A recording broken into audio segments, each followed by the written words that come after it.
প্রিয় মুসলিম জাতি, আলেম ওয়ালাদের জন্য বিশাল সুখবর।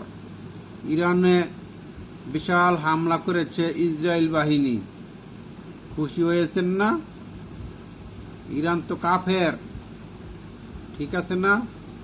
আপনারা তো সারাদিনই এই ফতুয়াই দেন ইরান কাফের, মুসলিম না। তাহলে তো এখানে দুঃখ প্রকাশের কোনো দরকার নেই।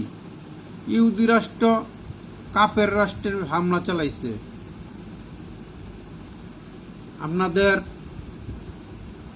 মক্কার পরে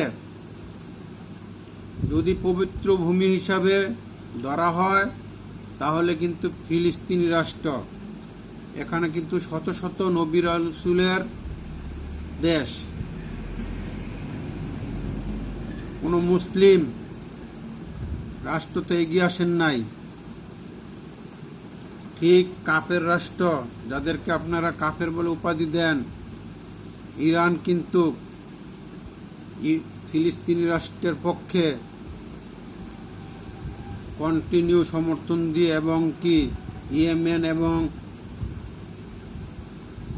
আশেপাশের আরও যারা নাকি ইসরায়েল বাহিনীর সবসময় ইসরায়েলিদের বিপক্ষে সংঘর্ষ জড়ায়, তাদেরকে সবসময় সহায়তা দিয়ে আসছে।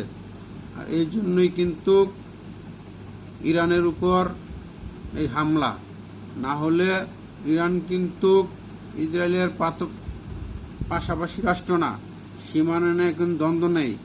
2-3টা রাষ্ট্রের পরেই কিন্তু ইরানের সাথে ইসরায়েলের সম্পর্ক খারাপ হওয়ার একমাত্র কারণ ফিলিস্তিনি কিংবা আশেপাশের যেই কয়টা ইসরায়েল বিরোধী সংগঠন আছে, ইরান তাদেরকে সবসময় সহায়তা দিয়ে আসছে।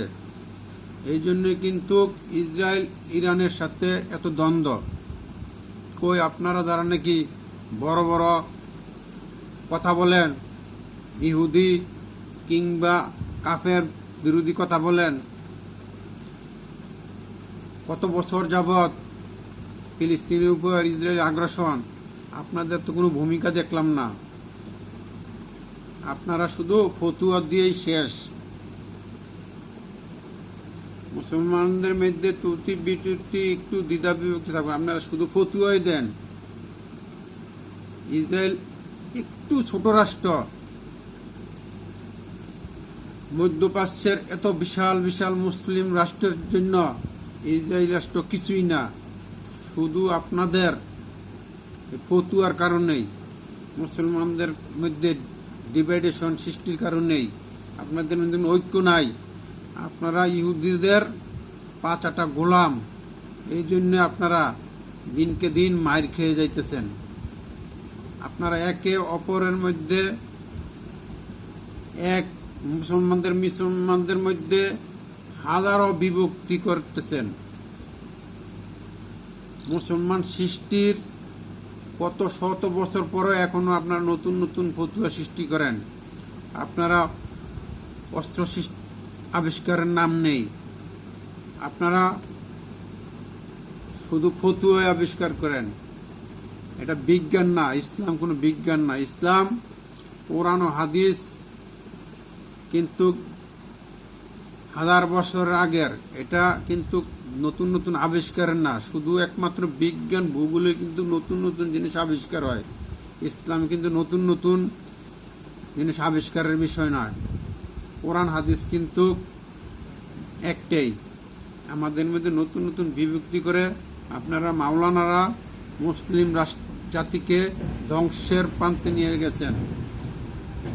ইসরায়েল রাষ্ট্র কোন রাষ্ট্রই না, এই শুধু আপনাদের মুসলিম গাদ্দারদের জন্য ইসরায়েল এখন রাষ্ট্র গড়ে তুলতে পারছে, এবং শক্তি আপনাদের মুসলমানদের বিরুদ্ধে শক্তি প্রয়োগ করতে সক্ষম হচ্ছে। না হলে